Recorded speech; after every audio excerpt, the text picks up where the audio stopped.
আসসালামু আলাইকুম। বর্ণমালা আদর্শ উচ্চ বিদ্যালয় কলেজের অনলাইন ক্লাসে পঞ্চম শ্রেণীর শিক্ষার্থীদের স্বাগতম। আশা করি ভালো আছো, বাড়িতে আছো, নিরাপদে আছো। আজকে আমি তোমাদের বাংলা বিষয় পাঠদান করব। বাংলা আজকে আমরা নতুন একটি গল্প পড়ব, মাওলানা আব্দুল হামিদ খান ভাসানী। শিক্ষার্থীরা আসো বোর্ডে যাই আমরা। মাওলানা আব্দুল হামিদ খান ভাসানী, তোমরা জানো তিনি হচ্ছেন একজন সমাজ সংস্কারক, রাজনীতিবিদ এবং দেশ সেবক বলা যায়। বাংলার কৃষক, মজুর, শ্রমিকের অতি আপনজন হচ্ছেন তিনি। চিরকাল তিনি নির্যাতিত, নিপীড়িত মানুষের কাছাকাছি এসে দাঁড়িয়েছেন। তিনি মজলুম মানুষের সুখে দুঃখে কাঁধে কাঁধ মিলিয়ে কাজ করেছেন, তাদের কথা বলেছেন, সংগ্রাম করেছেন। এই জন্য তিনি মজলুম জননেতা হিসেবে পরিচিত। তা আসো মজলুম জননেতার জন্ম নিয়ে একটু আলোচনা করি। তিনি কোথায়, কত সালে জন্মগ্রহণ করেছেন? শিক্ষার্থীরা, তিনি জন্মগ্রহণ করেছিলেন সিরাজগঞ্জের ধানগড়া গ্রামের এক দরিদ্র কৃষক পরিবারে। জন্মসালটা ছিল 1880 সাল।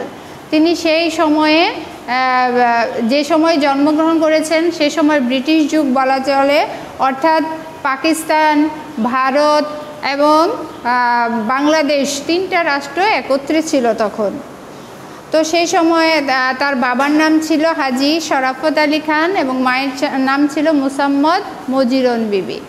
তিনি অতি অল্প বয়সে, একেবারে ছোটোবেলায় তিনি বাবা মাকে হারান এবং বাবা মাকে হারিয়ে তিনি চাচা ইব্রাহিম খানের কাছে লালিত পালিত হন।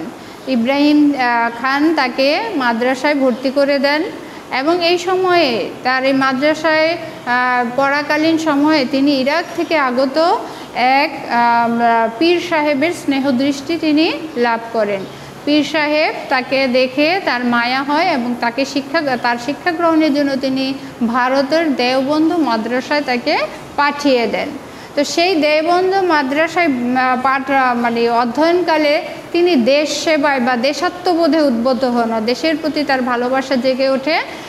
এবং এরপর তিনি কি করেন, শিক্ষা জীবন শেষ করে, মাদ্রাসার পড়া শেষ করে তিনি টাঙ্গাইলের কাকমারি প্রাথমিক বিদ্যালয়ে শিক্ষকতায় যোগদান করেন। এই শিক্ষকতা করাকালীন সময়ে তিনি জমিদারদের অত্যাচার, কৃষক, শ্রমিক, মজুরদের উপর জমিদারদের অত্যাচারের চিত্র তিনি দেখতে পান এবং এর বিরুদ্ধে তিনি প্রতিবাদ করেন। ফলে তাকে কি করতে হয়, সেই কাকমারি জমিদারদের বিষ নজরে পড়তে হয়, কুনজরে, এবং তাকে সেই কাকমারি ছাড়তে হয়। প্রায় 22 বছর বয়সে তিনি কংগ্রেস নেতা চিত্তরঞ্জন দাসের আদর্শে অনুপ্রাণিত হন, দেশ সেবায় অনুপ্রাণিত হন এবং তিনি সক্রিয়ভাবে রাজনীতিতে অংশগ্রহণ করেন।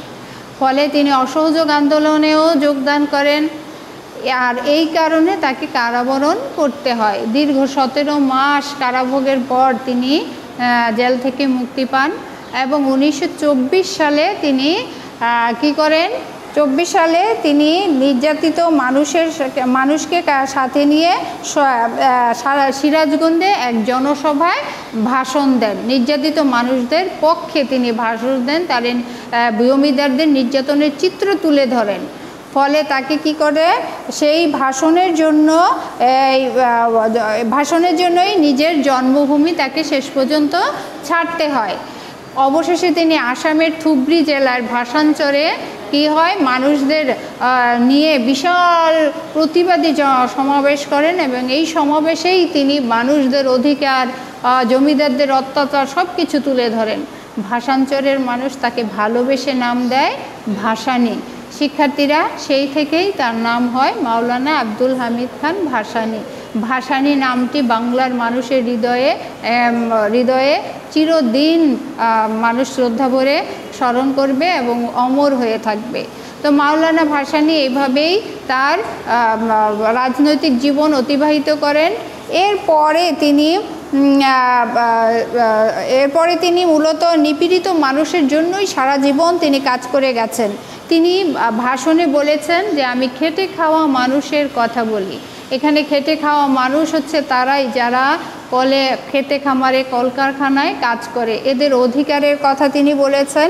এরা হচ্ছে এই খেটে খাওয়া মানুষেরা সাধারণত জমিদার, তারপরে মহাজন এবং কাদের মালিকদের অত্যাচার এবং জুলুমের শিকার হয়।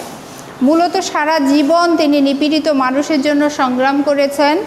1947 সালে যখন দেশ বিভাজন হয়ে যায় তখন তিনি আসাম থেকে দেশে ফিরে আসেন এবং তিনি পূর্ব পাকিস্তান মুসলিম আওয়ামী লীগ প্রতিষ্ঠা করেন এবং